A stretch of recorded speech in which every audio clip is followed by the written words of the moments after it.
Okay. Hi, everyone, and welcome to Mentor Monday. I hope you all had a wonderful weekend. We are so excited today. We have a very, very special guest today, Ariel Clark of Clark Newbert Law Firm in Southern California. Hi, Ariel. Welcome. Hello. Thank you so much. And of course, my lovely co-host, Jamie, is back with me today. I've missed you so much, Jamie. Thank you for coming back. It was a busy week last week. I know you've got a lot going on. You're going to have to fill us in before we end our broadcast today, because there's a lot of stuff going on in Michigan that some of our audience is actually in Michigan probably needs to know about today as well. All right, so let's get into our interview with Ariel.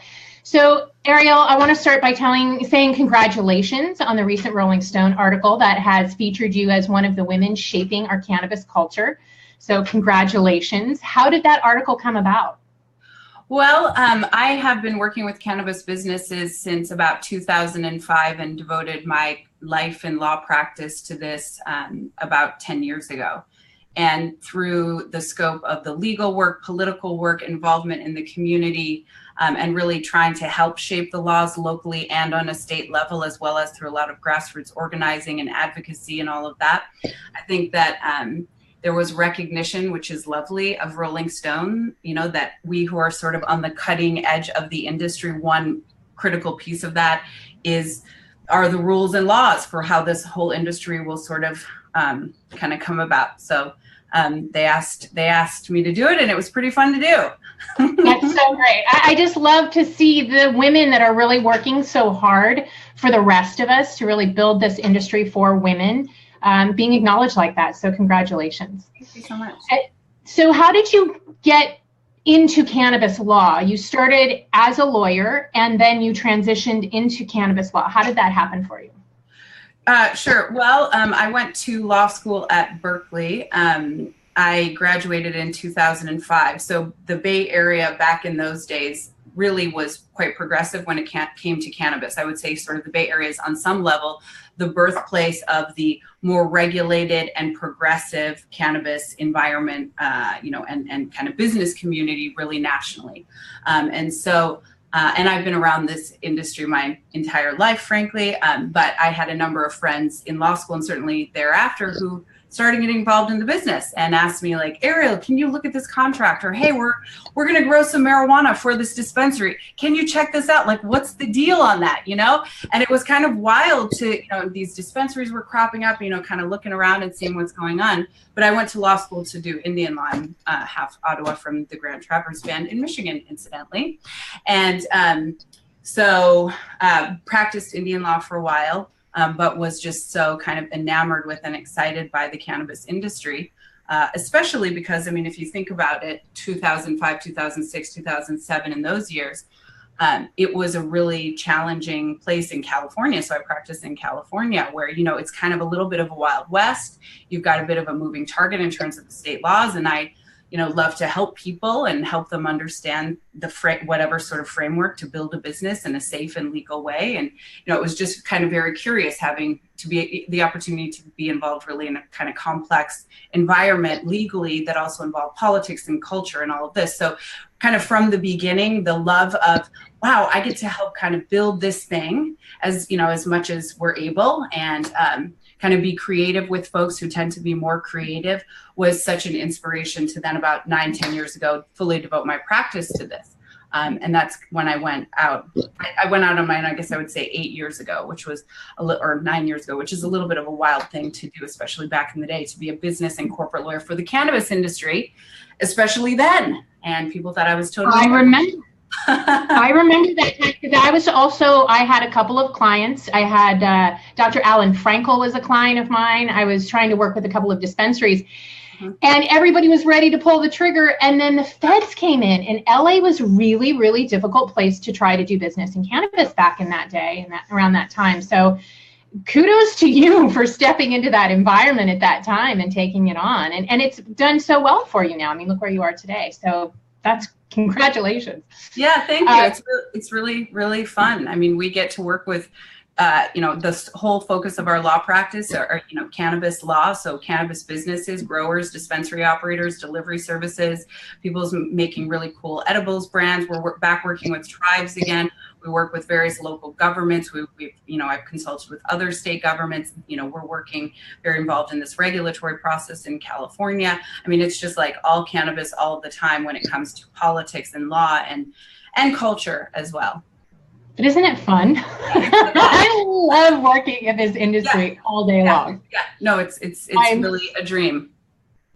So I don't want to dig in too deep because there's a lot of information that you have to share with our members today, and I'm really excited to get to that. But I'm really curious about what is happening in the tribal world and on reservations with Indian law and marijuana. Can you give us just kind of a brief synopsis of where we're at, maybe where the future is looking right now?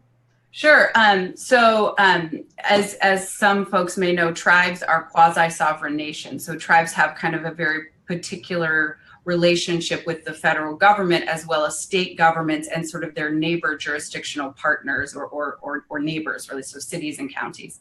A couple of years ago, the Department of Justice came out with a memorandum giving tribes some guidance about how they can and whether they can participate in the emerging cannabis industry in their various states. And as part of that guidance, the Department of Justice acknowledged, marijuana is still a Schedule I narcotic.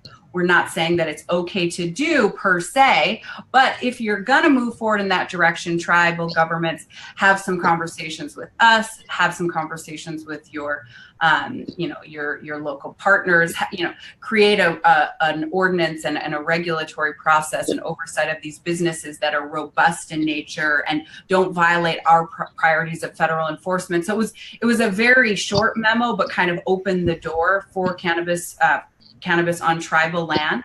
But as with many things in cannabis law, and especially when you look at the intersection of tribal law, which is very complicated from a jurisdictional perspective, or Indian law, when you're dealing with Indian people and their relationship to the federal government, state government, very similarly, we see the same thing in cannabis law, right? And so in a way, my background in tribal law really helped to align me and kind of prepare me for working in the cannabis sector, because you have very it's almost like a multi-dimensional space where things don't necessarily line up, where you have federal law, state law, local rules, politics, culture, the way that people think about whatever that insular minority of people are, or that subset of people. And so you're kind of balancing all of these different complexities. So when you put a tribe, tribe wants to participate in the cannabis industry, and we're talking about marijuana, which is a Schedule I narcotic, there are so many specific analyses that one needs to do if you want to move forward in that direction. So a lot of folks think, oh, it's an Indian country, we can just grow a bunch of weed and it's all good. And that is 100% wrong. It has to be done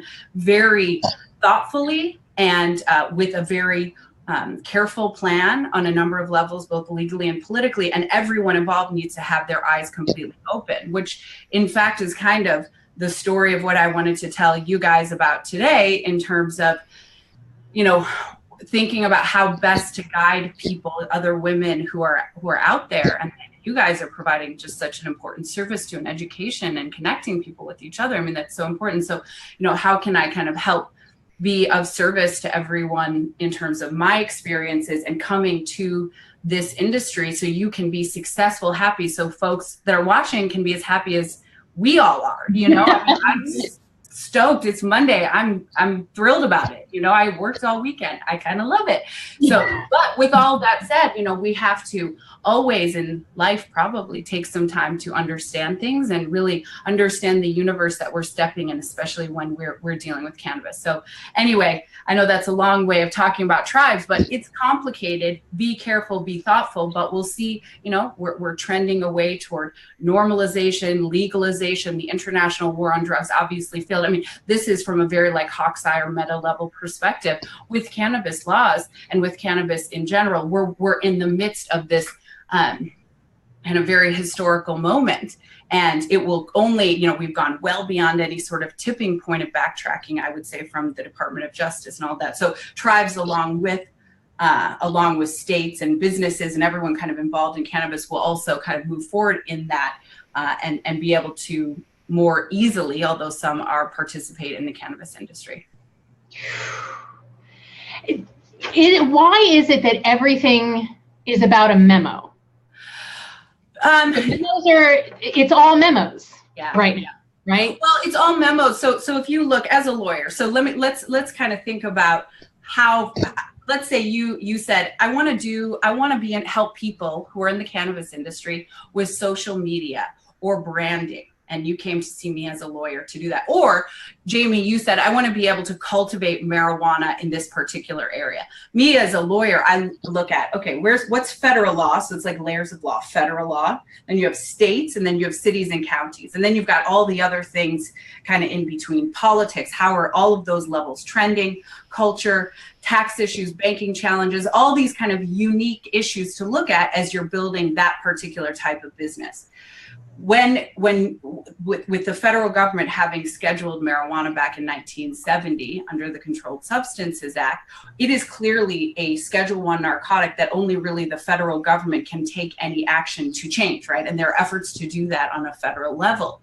So over the years, kind of what's happened is that because states, and namely California being the first one in 1996, said, hey, wait a second, you had a lot of sick people from the AIDS epidemic, and seeing that cannabis is actually a medicine, and so the voters of California, because we're totally like out there, put together a ballot initiative that was like 3/4 of a page, first state to ever do it, and that was the Compassionate Use Act. And we said, it was like 3/4 of a page. We know medical marijuana helps people. We want doctors to be able to recommend it. And really, as part of that, the state legislature to create a whole regulatory program, which took 20 years. But anyway, back to that kind of beginning, the birth of the contradiction of federal and state law on this issue is, okay, so now you have a federal government that sees various states have passed laws for medical or adult use or recreational.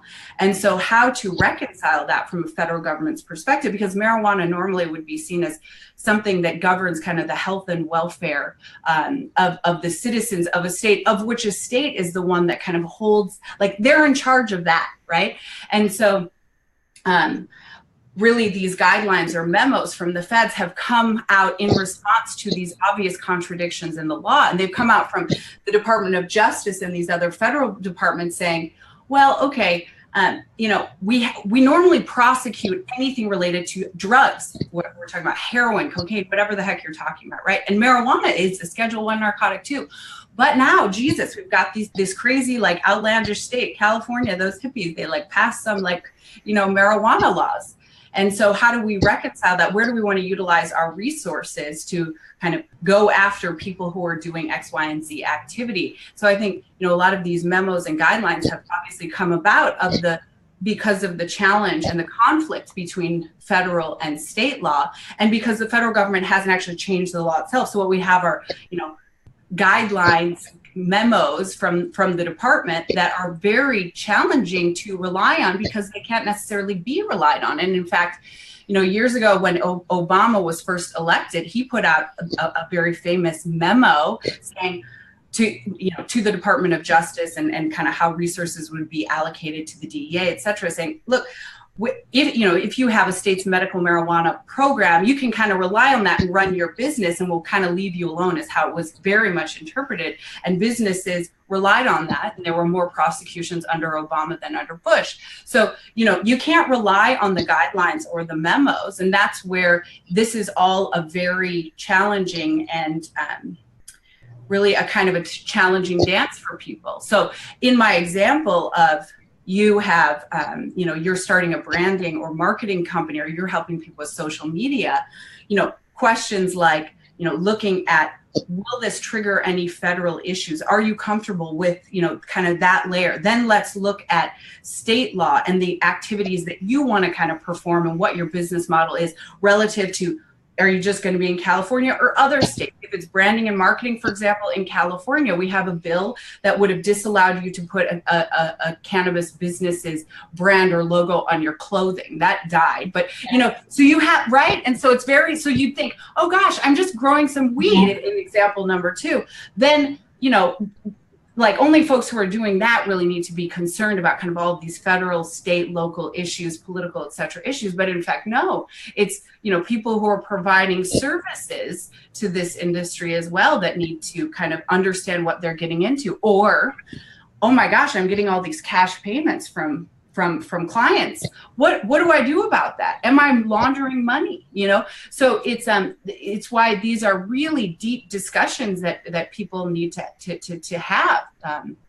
And that's not a plug for, you know, we who are lawyers to this industry. It's, you know, make sure that you find and sit down with a lawyer who has experience and understands all of this, and really try to do a good job vetting people, because it's a very complicated area of law. So when I had Amanda and Shabnam on for Mentor Monday, we talked about the fact that lawyers have kind of a culturally negative reputation, but in cannabis, we need to really have a team of lawyers that we look at as our allies and our protectors. Yeah. And that we really need to have a deep relationship with them, with, you know, deciding you're going to be my lawyer because I feel comfortable with you. I feel like you've got my best interest at heart. And that we need to really reframe the lawyer experience with our business, and even personally, if we're going to be involved in this industry. And I feel like women like you and Amanda and Shabnam are really part of what is going to change this view, so that we can look to you as our team and as our protectors and people we absolutely have to have. More than people like Jamie and I, more than marketers, because if we don't have the protection, we can't go forward. And if we end up in jail, what good is marketing? I really appreciate what you're doing. Oh, well, and thank you so much. And I'm so glad that you guys are involved in this industry. I mean, for someone such as myself, who's really been seeing this for over a decade and quite involved, it's incredible to see all the opportunities for women, for people in various types of positions, agricultural jobs, industrial jobs, manufacturing, all the opportunities for people to build their businesses. And the really amazing thing about building your own business, and this is one of the reasons I said, you know what, I'm not working for another man again, and that's its own whole story, but another male-dominated law firm, when I negotiated certain things and things started kind of running a little bit askew. I'm not going to do that. I'm going to create our own. So I have a law partner. Her name is Nicole Newbert. So we're a women-owned and run law firm. We're going to create our own culture of this. And part of that is also how we serve our clients and the types of values that we bring into the representation. And I almost think about this as, and more and more increasingly, so almost like holistic lawyering. So of course, you need to set up a business, set up corporate entities, transactional works, financing, M&A. You know, while I have dreadlocks and, you know, I look like I've been to the tannery for some bizarre reason, I have not. It's just here, but you know, we can talk about that very kind of sophisticated corporate and financing work to you know, these trying to track very changing and challenging regulations and kind of the traditional legal regulatory, but also really listening and hearing what is it that you want in your life. Where do you see your business in the next 3 months, 6 months, in 5 years, understanding who you are, what because it's a process of building. I view my role as to be in service, and as a process of helping people building carefully but nimbly, given kind of what folks are about to do. And of course, you need to work with someone who is part of that team and can help kind of create all of that. But also, as we who are professionals, we provide leadership in terms of this industry, because guess what? We will never probably see, or at least for a while, an emerging industry, right? We're in the midst of all of that. We get to help create not just the laws, but the culture of what are we doing? Are we creating another industry where we are attempting to accumulate wealth in the hands of the few, where we don't give a shit about the environment or other things? I'm not, you know, I would hope not. That is certainly not going to be my offering and my voice in all of this. And, you know, kind of thinking through those things with folks who we work with, those and suggesting those types of value systems, and frankly also maybe not choosing to use our incredible gifts to help folks who are really misaligned in terms of values and social responsibility and all of that. Why do we want to create more bad actors? I love it. You know, when we're talking about creating an environment for women, we're also talking about things like I can ask for help and not feel like I need to be ashamed of it. I can ask for help and it's not seen as weakness. I can be in an environment where I'm not under threat of sexual advances all the time, right? So we're creating this environment and we each kind of have our role to play in contributing to that environment. And you know, the legal leaders are actually a big part of leading the way because you're at the top of the pyramid of the teams that we need, and it all kind of cascade from there, right? As long as we're organized and we're abiding by the law as best we can, and we've got ourselves protected and organized, it kind of sets the environment for everything else that we're going to do. Yeah. So, okay, so I want to get into these seven tips that you brought us today. For women who are interested in starting a cannabis business. These are the things that Ariel is recommending that you need to think through as you start your business. Okay. All right, you guys, I thought about this based on the work that I've done in this industry and working with so many businesses over basically the last decade. And, you know, this is the part of lawyering that I think is really practical, and I'm hoping this information will be really practical. So I thought of 7 things that you've got to think about. Please sit down and take a couple notes on this. The first one is what we just talked about, exploration of federal issues. So you need to understand and digest and look at the fact that marijuana is a Schedule I narcotic. What is your business model? What is your role in the industry? Or maybe you're going and working for someone, with someone, you're going to provide a service, you're going to manage a dispensary, whatever your role is in the industry, potentially look at the federal issues. It needs to be analyzed. You need to talk with a lawyer, maybe so, probably so. And then based on that, are you comfortable with that? When I made a choice to open a solo practice as a cannabis business and corporate lawyer, think about that. California is, 49% of the entire national cannabis market. Marijuana has been around for generations. It's here to stay. It's quite normalized. That said, it's a total different leap, especially again, a number of years ago, to open a law practice where my role is helping people essentially, I'm so sorry, and I kind of hate saying it this way, and I still feel uncomfortable, though, it's much more normalized, but is to conspire with people to commit federal crimes. I'm working with people on how do you grow and sell and manufacture, how do you run a marijuana business? So then it is really a sitting with myself of, am I comfortable moving in that direction? What do I also, how am I going to come to this? How am I going to operate in the event someone was ever listening to me? I know how I work with folks, even from day one. Build a business smartly, follow all rules and regulations. But the first real thing in those conversations was, this is all illegal under federal law. And it's only kind of legal under state law. And this may not be for you because you're What do you mean kind of legal? What do you mean? In California, cannabis is still not legal.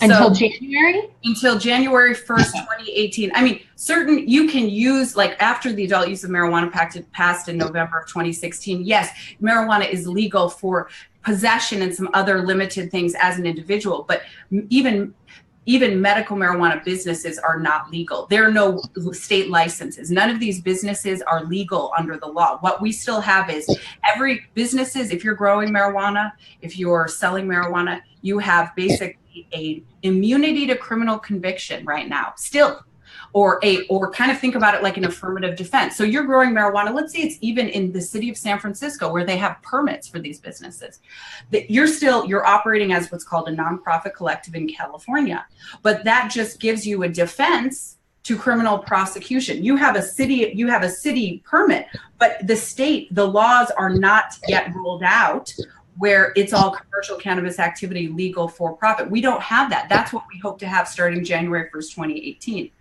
Because, we passed the laws in 96. We had no idea what the hell we were doing in California. Everybody else got to learn from our mistakes. Colorado, Washington, these other organs came with the rollout of their laws with a well-regulated system where it was like, you go to an agency and you get your commercial cannabis license, right?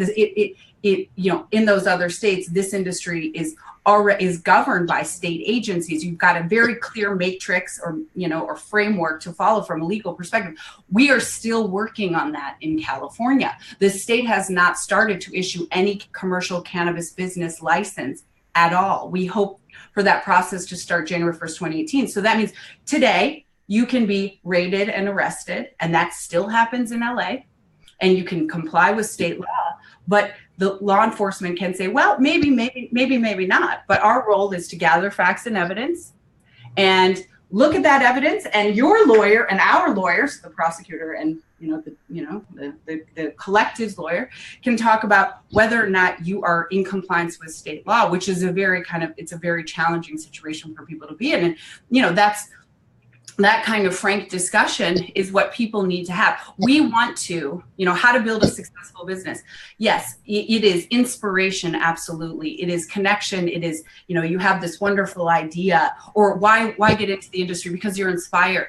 But the other thing is we must always take time to understand what we're getting into and do what may be for some of us a little bit of the boring work, or the, kind of like really, or the stuff that might scare us, always understand. It's kind of like you have to clear away all of the fog, so what you're getting into in kind of every way. So that that people in California are still operating quasi-legally blows people's minds sometimes. But that's I didn't get that. And Michigan. Yeah, same exactly. exact situation here. Totally. Yep. So it's real challenging. It's really wild. It is. You just think legal. What? Not legal. When you think about it, as a lay person, it's like legal, not legal. No, yes. But the layers and layers of complexity is just. Well, okay. Yeah. So this is another thing that I would say in terms of, I had the first one being explore federal issues, the second being explore state law issues, the third being local rules and politics. And we'll get to all of that. But you notice there are like kind of 3 layers of law, and something we'd spoken about before. Please understand that this is cannabis. This is not like any other industry. So from an intellectual kind of perspective, when you come to this industry, do not come to it with a regular other kind of business hat on. You will only be frustrated. Come to it with an understanding that you are literally walking, imagine this visually, almost like in your mind's eye, that you are walking into like a multi-dimensional space where there are all of these balls in the air, and 1 + 1 does not equal 2. Truly. And there, and so things are not necessarily even linear. They don't make sense, but they are what they are. Yeah. And so in that, and there are all of these different layers, right? That's what I mean by understand. So it's not legal under federal law, and yet people make a choice to get in this business. I made a choice to do this. Why did I do that? Because I looked at state law, and I looked at what my business model is, and also my value system, what I care about, what moves me, what I want to do in this like brief period that I'm on this earth. I want to help people. I want to build things. I love Tinker Toys. That's what I want to do, right? And so all of that together, and then, looking at these other kinds of issues, but really kind of walking into it with your eyes really open. This is, and don't, appreciate, get to a point maybe where you appreciate the contradictions versus being frustrated. I have a number of clients that get frustrated. Why is it this way? Why can't I get the state license? Why can't I do this, that, and the other? Why can't I, you will have a day, your every day will be banging your head up against a wall. And that's no fun way to live.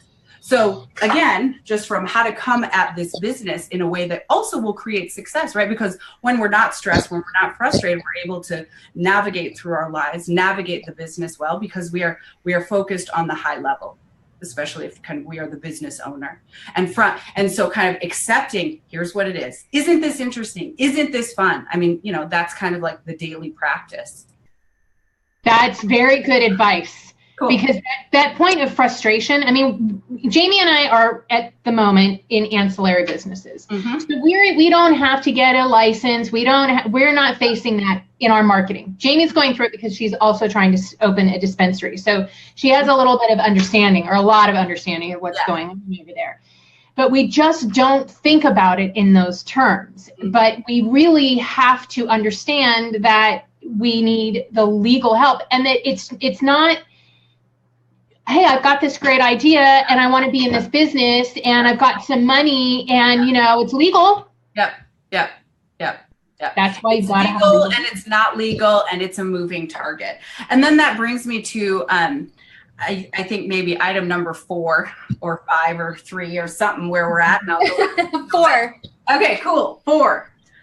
Get real about your financials and what's involved. Oh, Really, you know, it is all well and good to have a great idea or to have some idea of what you're going to do. But if you're not sitting down and getting really real and, you know, putting together the business plan and running the pro formas and allocating your time as part of what you're doing, and you're not going to succeed. Some of us do like to think about money and plan in that regard. Others of us don't, but you got to do that. And when you're talking about, for example, in California, previously there was a pretty low financial bar to entry into this industry. You'd set up some various entities, you'd lease a space, you do with this, that, and the other. And maybe let's say to just open a dispensary, you know, I don't know. I mean, if you're just complying with state law, maybe some local rules, 50 to 100,000, maybe 150.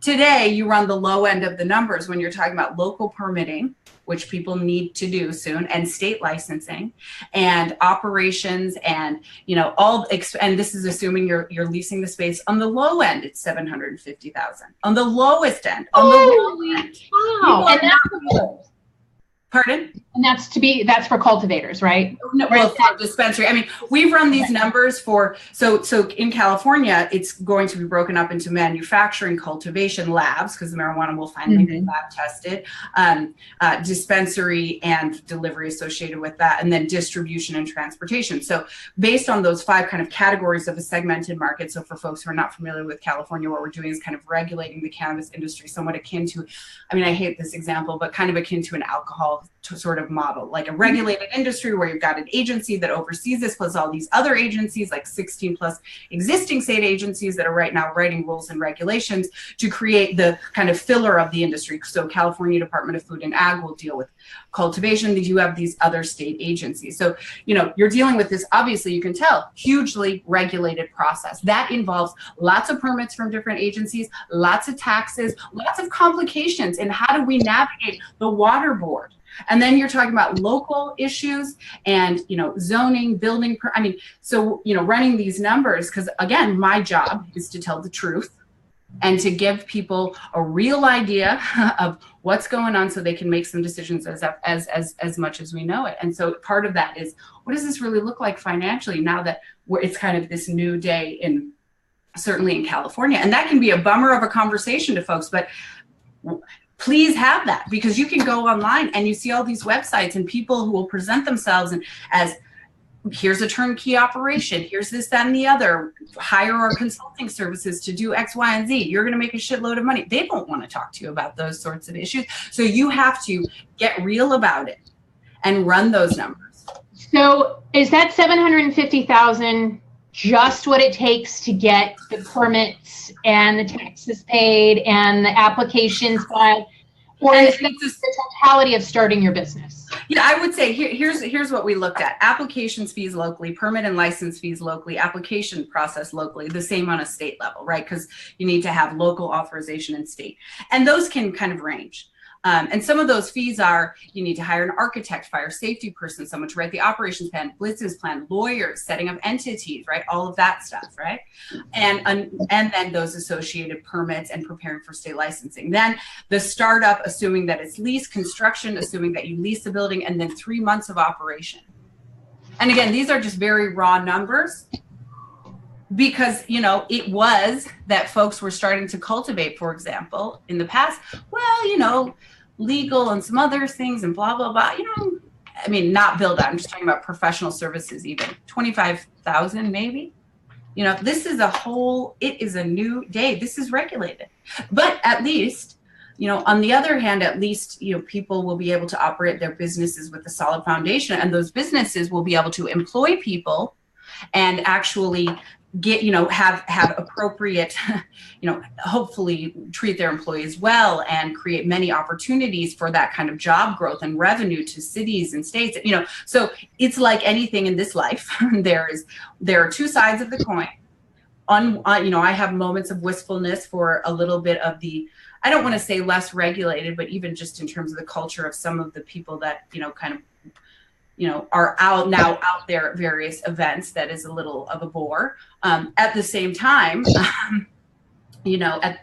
it really is, it is beautiful to see folks that I've worked with for years and years really building their business, getting permitting, preparing for state licensing, because guess what it means when we're able to participate in a legitimate economy, or as much as it is kind of, again, with that contradiction, we can save money in our bank accounts. We can put money aside for our family. We can make smart financial decisions. We can contribute to political causes. We can build a business that actually impacts the world or our local community in a way we would like to and feel comfortable, not constantly being afraid of being raided and arrested and kind of dealing with all of that, so, and that brings it back to, of course, being smart about that, because you're not making a decision just for yourself with your business. I'm sure, Jamie, you can appreciate this. This is reverberations to the folks that are working with you, your partners, the people that are working for you, your community in Michigan, right? Correct. So we do not live in a silo. We don't live in a vacuum. We are all interrelated and interconnected 1,000,000%. And, we see that especially when we are kind of, entrepreneurs and when we are doers, right? And we are creating things. You see, wow, this decision I make has this reverberation 5-10 years later, tomorrow, today, all around me. I mean, what you guys are doing, here, look at us. We're like having this connection and sharing information. And isn't that what you taught me about social media? It is. Exactly. It's all about relationships. And, I, for a long time, I've had this perspective about business, and that, business model essentially was built in the Industrial Revolution by men, right? How do you run a business? And we've had to fit in.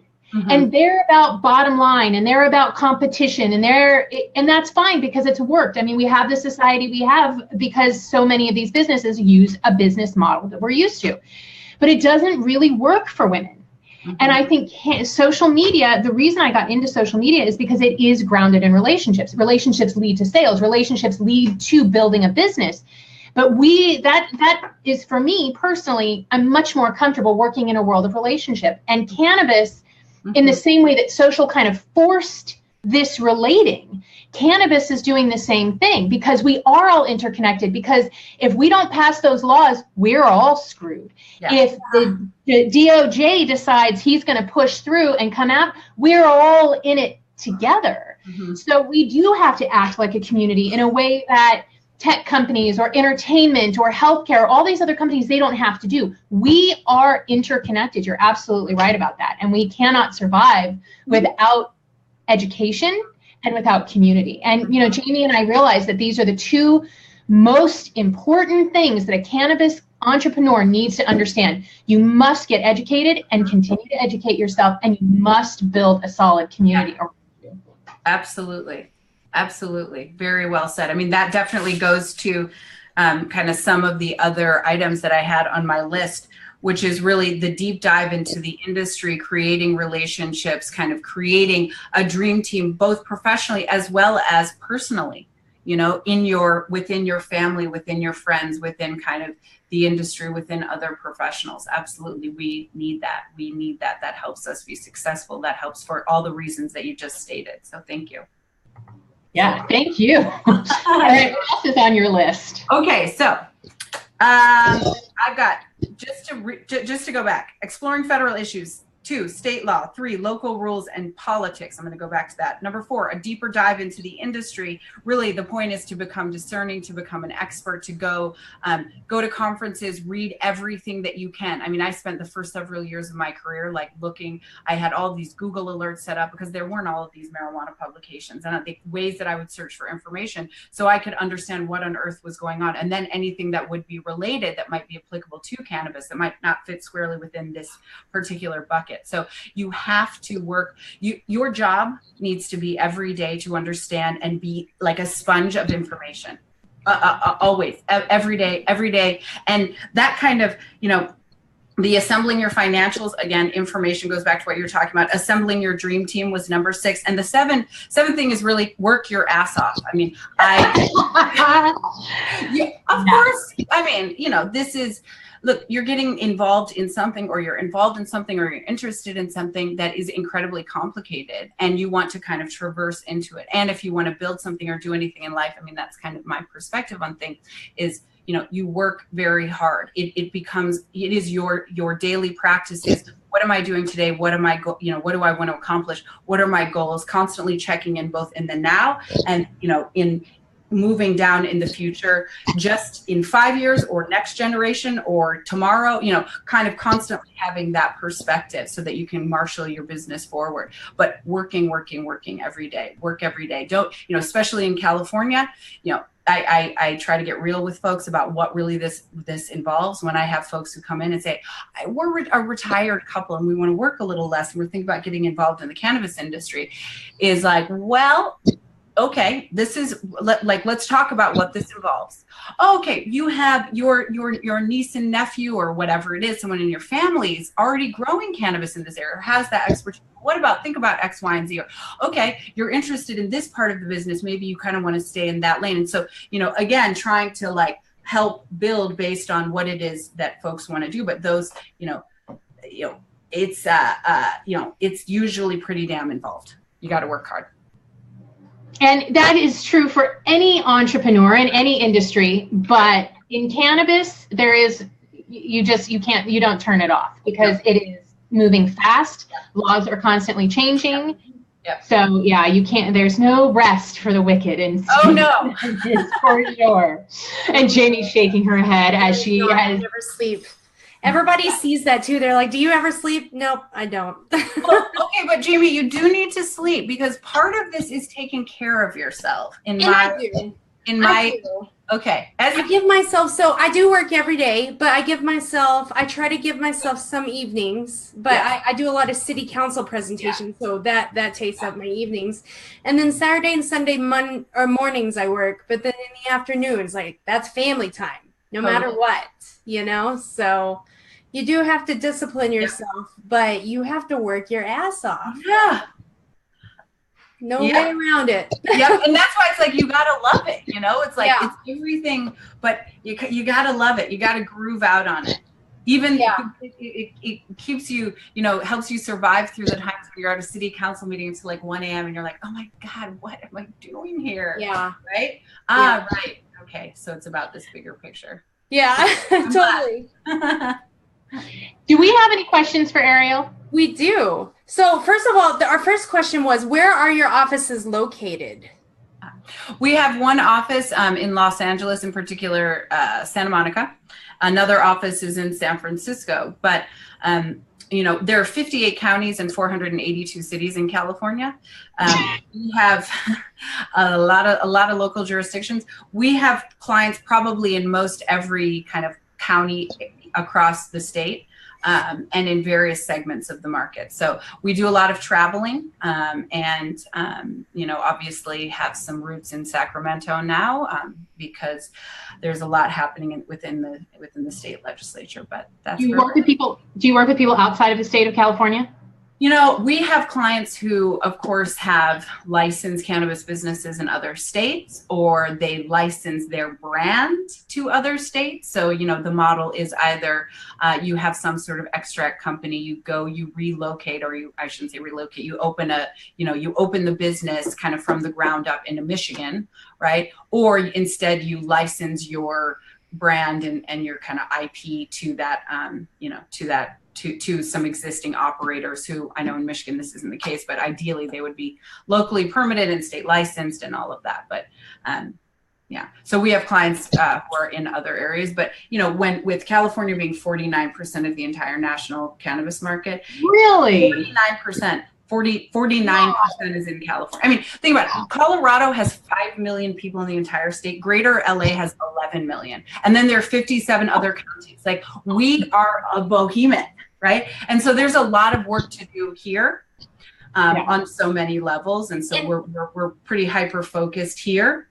I have to say, and Michigan has 10 million, so we are double the population of Colorado. only about the same population as LA, but Yeah. but we're getting overlooked. We're completely, like, we have the second largest patient registry in the country, 240,000 people. What? 240,000 people have their medical marijuana card when like Illinois has like 15,000 or so. Yeah. You know, like, I mean, it's massive here, and there are not enough service providers to, not at all. I wish we had the ancillary services in Michigan that California has. Well, you will soon. So can I ask you a question, Jamie? I know I've donated to the Michigan legalization campaign, and I know some of those folks at, like Matt Abel and some of those folks at the Michigan Cannabis, I can't remember what they're called. Oops. Well, and I spent last week with the whole Michigan State Board marijuana law section, because I'm doing their e-publication for them. Awesome. So I got to go to their conference and then hang out with all the Michigan attorneys. But go ahead with your question. Well, no, I just, I got a rather disturbing email. Maybe it was from them or from maybe Marijuana Policy Project on some things that have been going on in Detroit, or with may I ask you what's going on? Yeah, Detroit's ordinance is really nasty. Yeah. And they're really closing out opportunity for people that live in Detroit. And it's a really horribly written ordinance, and just not enough opportunity for people there, and it stinks. Because does it have a limited number of business permits and a very high financial bar to entry? Yeah, and then and then they have information, like you can't have your dispensary like close to a liquor establishment, things like that are just ridiculous. You're like, what? So where do you think that comes from? Do you think that's internal lobbying and sort of the sort of nepotism that exists in the old boys network potentially in order to? And actually, what is most disturbing right now is the state licensing board wants to shut down all established businesses to make it fair. That means nobody's going to have a place to get their product. No. And tomorrow, the state board meets to make the decision. Okay, well, are you guys doing massive like grassroots organizing? I mean, I hope like you've got thousands of people that are showing up. So I'm launching this campaign, a social media campaign called Be Brave, encouraging everybody to come out with their stories, because I know they're not going to show up at the damn meeting. That's not good. I mean, I'm sorry.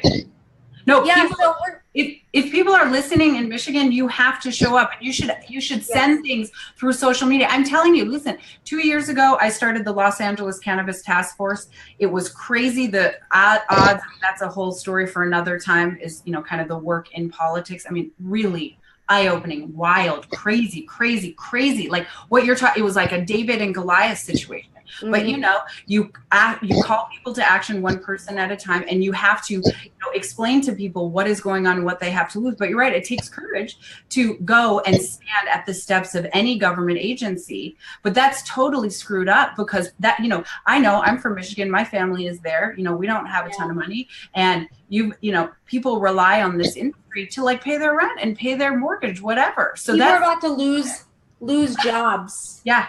And people that are dying are going to lose that accessibility. They can't walk into an establishment and get anything. Like, people will die from this. Yeah. It's really scary to think about, and it sucks that, and it's because they want a level playing field for everybody. But I just don't. You can't put the patient.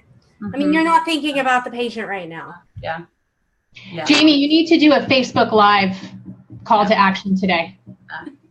I have been. I've already done one. I'm trying to promote my Be Brave campaign. And it's something that can go nationwide. But I think if we have 100 people in Michigan do it, it will catch like wildfire and do really well. But we got to stand up. And I know it's scary to get out there and like put your face to it. And especially those that are operating right now, that's what's keeping it, is like, because they're black market operating.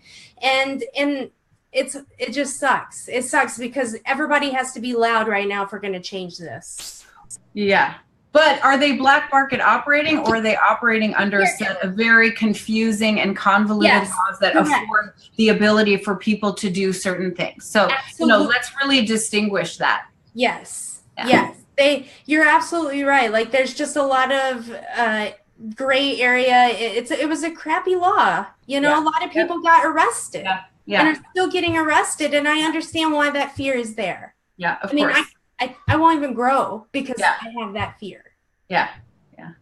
So I'm so sorry. I feel ya. It's changing. It's changing slowly. Of course. I'm No, not going to shut up. So. Sure. No, me neither. Thank God. Do we have any more questions? So, and then there's a guy that says, I hear cannabis law is not taught in any law schools and most law professors wouldn't know anything about it. Would it be better to try and become an apprentice under a practicing cannabis lawyer than go to law school if you really want to know and practice canna law? Okay. So number one, I would recommend going to law school because there are a lot of other things that you're going to learn. You want to learn, about the, other areas of law, property law, water law, whatever might kind of touch this industry. You want to, although you will specialize in cannabis, be aware of the universe of areas of law or information out there that may affect this particular sort of industry or area. So I do recommend going to law school. I also highly recommend going and, working with someone who has experience and is working in this field, really a dual approach. Good news is there's a university in Colorado that has they're teaching cannabis law. I don't remember which one it is. I'm kind of blanking on that. Sorry about that. We have the National Cannabis Bar Association. There was a conference there a couple of weeks ago. There's also Oaksterdam University where you can go on, you guys, totally, this is what you should do if you want to hear about California. You can go online and for like 70 or 80 bucks, my law partner, Nicole Newbert, is on faculty there, and you can download different lectures basically on, the law, so you can learn about it there. UCLA, I'm going to teach a course there at some extension on cannabis law. So, we're seeing, and there may be other law schools that are starting to offer this. Well, I know that, is it Sonoma State is actually going to be teaching some business courses Great. in cannabis. Awesome. Yeah. That was a really good question. Yeah. So do you have any other questions, Jamie? Any advice for building a national brand when municipal regulations vary? Oh my gosh, the door behind you just opened and I feel like there was like some crazy something that just happened. It was my husband. Oh, I think he was trying to like, be sneaky. wow, what is going on? Is your house haunted, dude? I think he was trying to figure out if I was live or not. Oh, I see. That was like the little tap, like, are you done yet? Can you come play now? That's awesome. Okay. The question was building a national brand when there are all these different state laws and municipal rules. Yeah, it's challenging. How to do that, kind of everything we spoke about, which is understanding kind of where you want to start the business and kind of what your model is moving forward. Building a national brand within that is an understanding that we're talking about intellectual property and building kind of a concept or a product or some kind of service that involves ideas and maybe protecting those ideas or, any sort of, kind of what you're doing in that IP sort of a framework. And that's, I've found over the years that that's helpful for folks to, build nationally because you're creating something that's sort of almost above the regulations themselves on some level. But otherwise, you kind of have to dig deeper, unfortunately, into each state and each city and county, even if you have a certain kind of platform or you are providing social media or you're, whatever you're doing, you got to know what the laws are in each state that you're involved with and even potentially looking at municipalities depending. So. Good answer. Thank you. Yeah. Okay, so is that, we don't have any more questions? Nope. Okay, so before we go, I want to ask you one last question. We've talked a lot about education.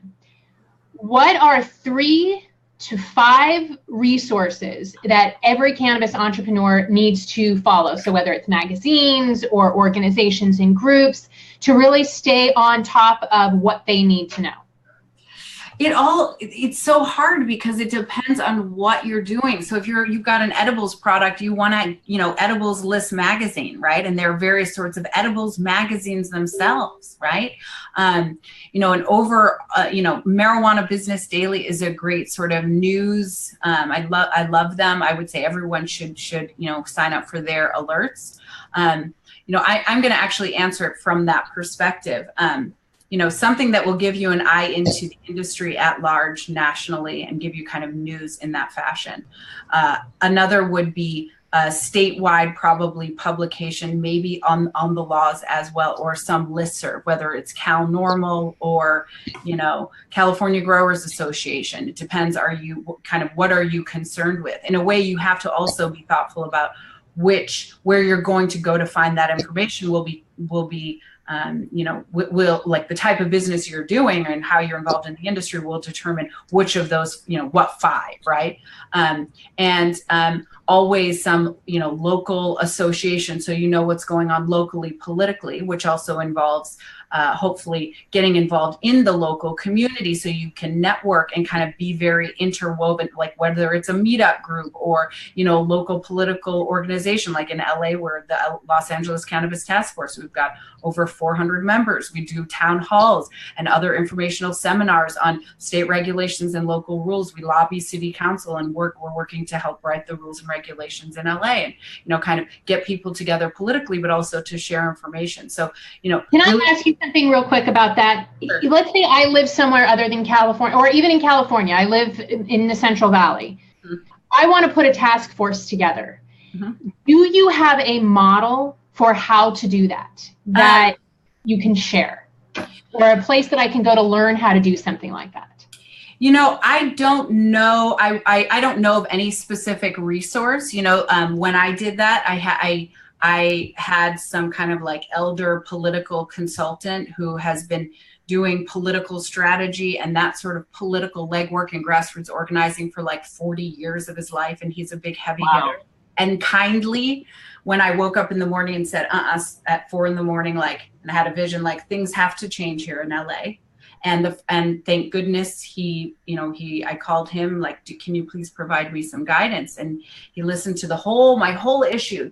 It's crazy here. It's not fair. People need to be able to run their businesses. We need this, that, and the other, right? Here are the issues. And I know that, and also the realization, the tide is with us. The politics are there. The culture is there to support this. Yes, we will. And I will be, kind of the first one stepping through that door, which, by the way, as a woman, wasn't at that time, and talking about the issues like inclusion of women and people of color, of actually having local permitting aligning with state law, of saying, we are real business people, of taking law enforcement or kind of oversight of these businesses out of the hands of law enforcement and into some sort of ministerial function, right? We had these kind of 9 asks that we came up with at the beginning.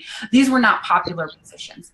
I did not, especially for a while there, have a lot of friends. It scares people when folks talk about these issues, and in particular women, right? Because we are seen as being powerful, and that's very threatening, unfortunately, in some regard, which is too bad, because really where I came from was, I want to help, I want to heal, I want to create jobs for everyone, And so anyway, this mentor basically listened to all of this and said, all right, Ariel, this is what we're going to do. And he donated all of his time and guided me through this process and said, here's how we need to do it. And I spent, all of this is pro bono work. I spent an incredible 40 plus hours a week doing that, then running a law firm, and we're building our law firm. I'm my own, we're entrepreneurs as well. We're building our businesses,